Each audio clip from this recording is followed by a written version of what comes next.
Okay, guys, we're going to get started just in the name of time. We've got a full day today, so welcome everyone. Just can I have a show of hands, those that weren't here yesterday? Have we got any new faces? Fantastic, keen as mustard all up the front. Good to see. Fantastic, well, welcome. This is, for many of us, second day of Dieback conference. So today officially is the South Coast NRM Dieback Information Forum, and how this came about is obviously Dieback Working Group have a conference that is technically on an annual basis. We have had ongoing discussions with DWG. We had our intentions as South Coast NRM based down on the south coast of West Australia to have a forum. We didn't see the point of competing and running two separate events. So fantastic partnership. We agreed to run a second day, which was initially to be South Coast focused, but we had such an amazing amount of material to get through in general that it spilled over to the second day. So we'll talk about, it is wider than just the South Coast, and I'll talk about what this day is going to involve in a moment. So welcome again. I'd just like to, first of all, acknowledge some funders for today. From South Coast NRM's perspective, we received funding under the state NRM program to run today. And there's a number of other sponsors, and we'll thank them at the end, but they're on display there as well. So everyone has contributed. We'd also like to welcome a number of online participants that are joining us. I'm unsure of the number that we've currently got online. Brodie, do we know roughly how many people we have online at the moment?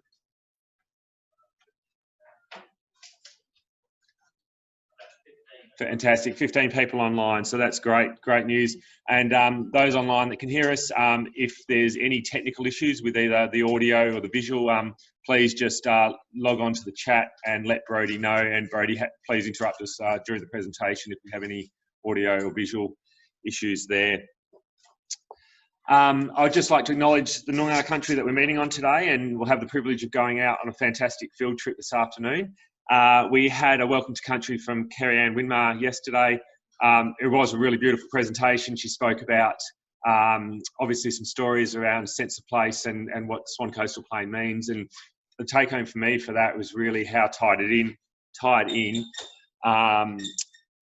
those stories are with dieback, and how the impact of dieback potentially on those landscapes, the flora as a food source, the importance of that flora, and the fauna as well. That was really the take home for me, how what is an issue that we're dealing with has cultural implications. It also has recreational implications for all of us, and that's something that we're going to explore today. Just a bit of housekeeping, guys. I've already mentioned toilets. As you know, most of you here yesterday, just out to the right, outside there. There is 10 copies, so please, even through this presentations, help yourself there. There is a cafe down the end. We will be having morning tea break down there, as we were yesterday, which was amazing, the food, Mia and David. Well done on the catering. Exceptional. So morning tea break. We will also have a lunch break, so that will be in the cafe down the end as well. There is a bit of housekeeping. Oh, sorry, just on that food as well. If you have dietary requirements, there will be your name on your particular dish. So I think some of you missed out on that yesterday. Was that right? But if you have, let us know that you've got dietary requirements. Just find or ask me or one of the caterers. But there will be an area with your name on your particular meal. I just need to do some housekeeping around the field trips this afternoon. So we have a bus leaving from this venue just outside after lunch. The bus is limited to 21 people. So if you are going on all the field trips and you want to go on the bus, can we ask that you put your name up on that piece of paper? First 21 in, get a seat. And that bus will be returning here at 5 p.m. Thanks, Brodie.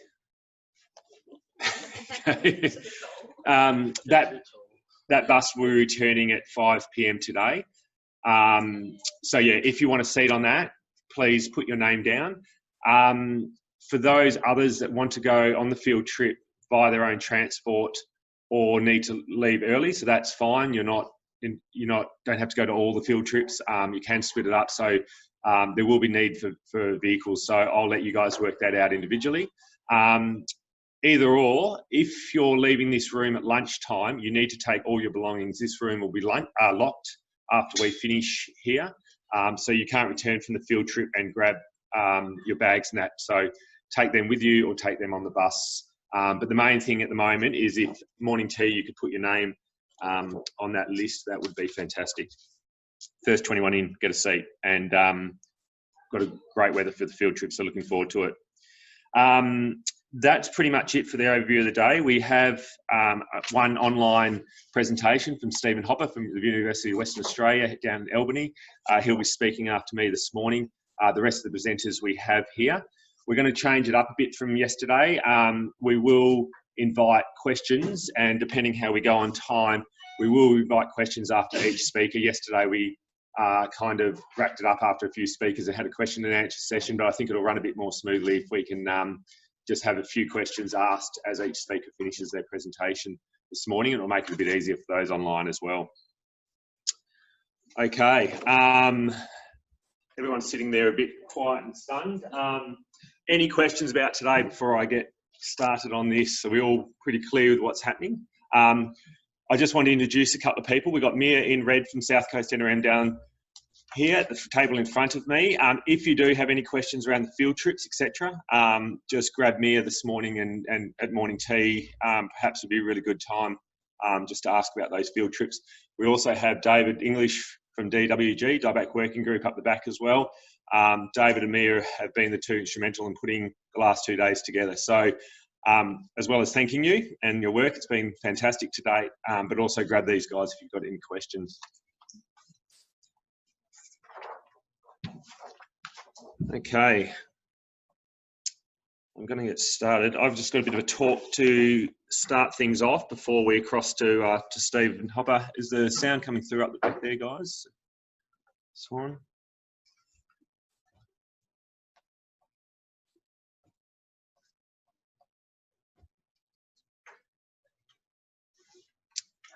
Okay, I just wanted to give a quick talk this morning. I should introduce myself. Brett Dal Pozzo from South Coast NRM. We're a natural resource management group based, one of 5 in Western Australia. We're based down on the South Coast with offices in Albany and Esperance. And what I want to talk about this morning is just from our perspective, our involvement in Dieback and the Dieback space and our continued involvement in that space. And really just some thoughts about where we're heading. So I think yesterday we had a whole range of talks and looking at some case studies and some work that's occurring in research, definitely.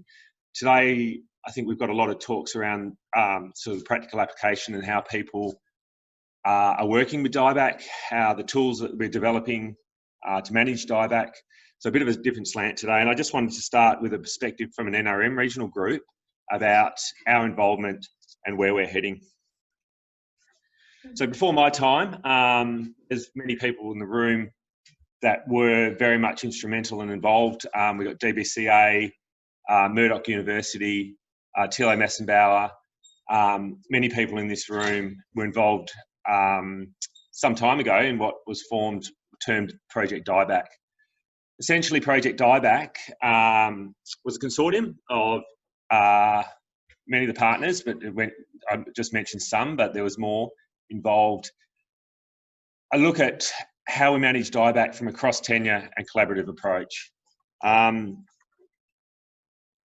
What that actually meant was initially development of a Dieback framework, some behaviour change and awareness raising activities. And then and I'll go into the details, I'm not going to run through each of these now, but stuff like signage, green card training, DITMs formed out of that, planning assessment tools, and a number of actions that really looked at Dieback on a statewide, as a statewide issue and how we could deal with it cross tenure and in collaboration. I just want to put some context on this and where we're at with Dieback. From my perspective, in terms of disease management, we're very much, unfortunately, at the end of that curve. And I'll explain a bit why and what that means in a moment. But in terms of Dieback, I think Thilo mentioned the figure yesterday that we did we did have a milestone for a while, unfortunately, around 1 million hectares of infected land within Western Australia. I think it would be well accepted that we're past that now. And really, from a disease management point of view, I see it really much about asset protection. And I suppose 2014, the development of the State Project Dieback Management Investment Framework was really about that. It was about recognising on a state level what are our assets from a biodiversity perspective, what is protectable, and where is our investment going. That framework was completed in 2014. The main, I suppose, result of that was the development of PPAs, and that's priority protection areas, which many of you know. And that's guiding our work today as well, and I'll talk about that in a moment. I'll go straight into this actually, take over. This is a video we put together recently with Gary Muir, who many of you know. The southwest WA is a haven for wildlife and a world hotspot for biodiversity. It's a paradise, worth protecting. And apart from its sheer beauty, it brings economic benefits to our region, from tourism, forestry, and local commercial enterprises. Just look at this stunning landscape. So many unique plants and wildlife found nowhere else in the world. But a soil-borne menace called Project or Dieback is literally devastating the native vegetation of the southwest of Western Australia. Now, with the deep dieback was introduced into this state in around the 1920s. There was trees dying up in Carragalla and up in the Perth Hills, and now it's spread over 1 million hectares all the way from Esperance right up to Eneabba. And it's literally infiltrated some of our prime bushlands, and so it's creating unhealthy environments that's having a huge impact on our wildlife. By Project Dieback, it has been recognised as a key threatening process, and if we don't intervene now, it will continue causing the devastation to biodiversity as it affects 40% of the plant species here in the southwest of WA. Plants like these are essential for wildlife, not just as a habitat but also as a food. For example, the honey possum, it's Tarsichus rostratus, it's a small little possum about this big, and it lives exclusively of pollen and nectar. And so when you have a reduction of biodiversity, especially the species that it needs in that season, that's the only time it's in flower, we not just only lose the plant, you lose the species that are reliant on it. Humans are the greatest vector for the spread of Phytophthora by moving soil and plant material that contains the microscopic spores to new sites. And it's not just our bushlands that are affected. Commercial fruits such as avocados and nuts like macadamias can also be susceptible, especially in warm, damp conditions when the pathogen travels fast.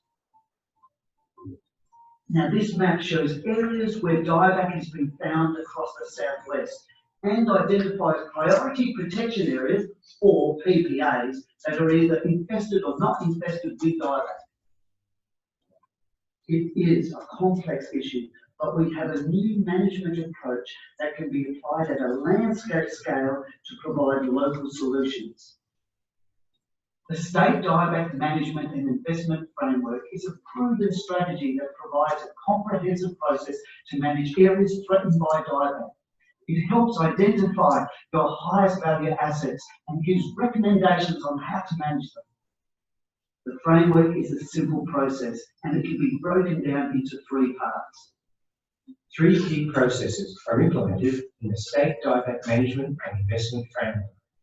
They are identify, prioritise and manage. The first steps in the process are to identify the most environmentally important areas and to score or rank them to identify the highest value biodiversity hotspots and landscapes. These are our priority protection areas. Identification of dieback areas firstly takes place by a desktop study using local expert knowledge, including existing information on our online database. We then analyse all available data, such as aerial photographs, existing roads, buildings and the like, to see the lay of the land and potential areas at risk from infestation. This is followed by an on-ground assessment to verify things firsthand, to see what's going on. We then prioritise which areas contain our most valued assets needing protection and concentrate on them.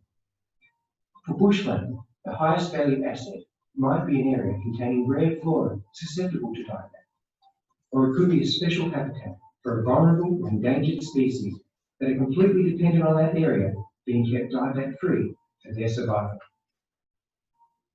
Once we have prioritised our areas, we progress towards management. Here, we review threats and risks to investment and take steps in setting various targets and strategies to manage the threat. Some measures include controlling access to dieback sites, installation of signage, and establishing hygiene infrastructure. This is followed by ongoing monitoring and assessment of PPAs to ensure we restrict the spread of the disease. The framework is also applicable to industry, as it offers a comprehensive and cost-effective way of prioritising actions in a busy commercial operation. It's a multi-tiered approach that includes practical training and actions, with easy-to-use planning checklists and templates, covering areas such as biosecurity and hygiene practices when moving soil material, vehicles, and machinery. For example, the framework can be applied in forestry, where commercial priorities around the highest value plantations are paramount, and when there is a desire to protect high conservation value bushland within forestry properties. Local and state government authorities will have an approach they use to manage human activities to limit the spread of dieback. This might include recreational activities such as off-road vehicles, hiking, and horse riding. The framework applies not just to dieback, but to a suite of other scenarios, including the control of weeds, pests, and diseases applicable to a range of agricultural industries to help safeguard their livelihoods and land.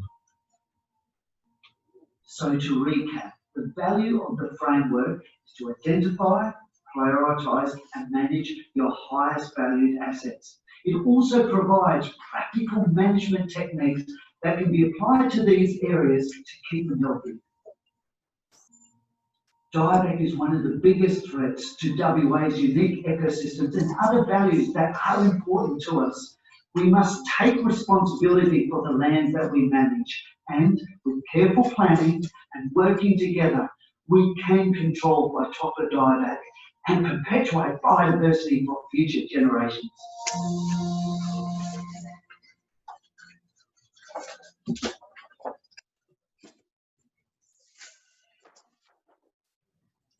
Okay, so that was a bit of an overview of the state dieback framework, and obviously sounds great in theory. So what has it meant for us, and from a South Coast perspective? I suppose, you know, for a variety of reasons, lack of funding, you know, a number of issues that I won't go into now, but we'll talk about, you know, some of the positives come out of it today. But, you know, we haven't had widespread implementation of that framework, and you know, that is an issue that we're dealing with, and we'll talk a bit about that in a moment. Just going back to Project Dieback that I gave a quick overview on, I won't go into much of the work that's been achieved under that, because we've got people like Thilo, Dion from DBCA and others speaking about some of that great work today. One of those is DIDMs, and we've asked Thilo Massenbauer to come along. Thilo worked for South Coast NRM for a number of years, is highly regarded in the dieback space. Many of you know Thilo. He, I would say, was one of the driving forces and brainchilds behind DIDMs, and I'll let him explain that. But what we really asked Thilo to do today was to give an overview of how it can be used as a tool and its application, and that will be one of the presentations we hear before morning tea this morning. Sorry, before lunch. I'll just click through those because of time, and Thilo will be talking about them.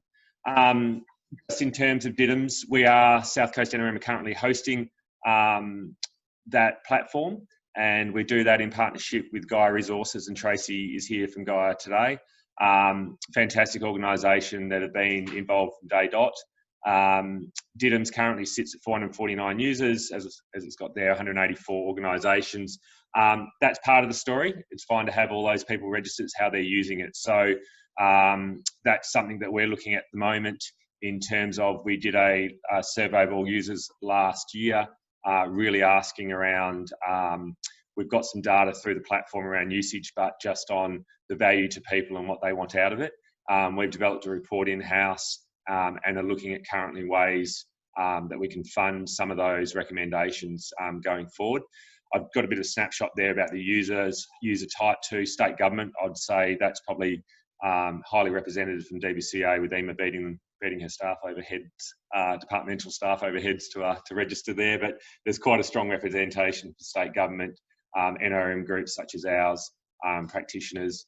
The one I'd like to see really increased around the use of DIDMS is local government, and I think there's a key role for local government on that platform.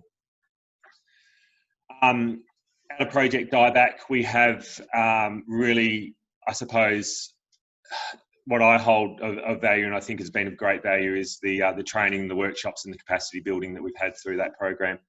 Green card training, and then partnership with DWG, and obviously aligning strongly with what EMA and others are doing at DBCA internally there with Green Card. We've delivered DIDMS training, dieback planning workshops in the past, and ongoing hygiene planning toolkits and development of tools, and Tilo will talk about those this morning. And then dieback awareness, and that's everything from four-wheel drive courses to ads in cinemas, which brings us to communication, which has been a huge part for South Coast NRM over the last decade. So development of brochures, the traditional stuff, but we've also gone outside that, and we've really looked at, we really started from that basis of broad awareness, community awareness around the issue of dieback. And I'll talk about that a bit in a moment, but I think we're really changing our thoughts around that now. And, I don't want to sound pessimistic, but I do a cringe a bit when we talk about, I suppose, increasing the awareness of dieback, and I see the key role in that. But where we're heading now is really targeted behaviour change awareness, behaviour change around those that are impacting PPAs, priority protection areas, and I'll explain a bit why in a moment. And we're looking at use of technology such as georeferencing tools, mobile apps, etc. And a lot of the work that we've done too in the past that we may need revising around standardisations of signage and just communication material. There's been quite a bit of dieback actions with local government, DBCA and other land managers down the South Coast over the last decade. Obviously hygiene infrastructure, signage, access control, phosphite spraying, green bridging and road updates. And I won't go into the detail of that, but many of you know that work that's been ongoing. And luckily we've had pretty continued investment through the State NRM program and other funders. Where are we currently in terms of South Coast NRM and our investment? We have a current project, a large funded project with with State NRM program. That's to the tune of about $450,000 over 3 years. Under that project, the main aim was to select 6 PPAs within our region, which we used the framework to do, and we've finalised those through a technical advisory group. A couple of members of that are here today. It's really around those PPAs of high value that are protectable over the long term and currently dieback free, working around some planning and some stakeholder engagement and some on-ground action, and we're currently mid-process on that.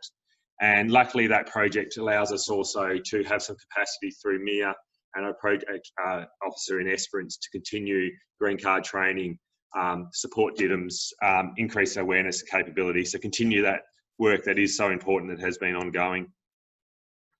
Where do we sit with this, and where's the future for a group like ours?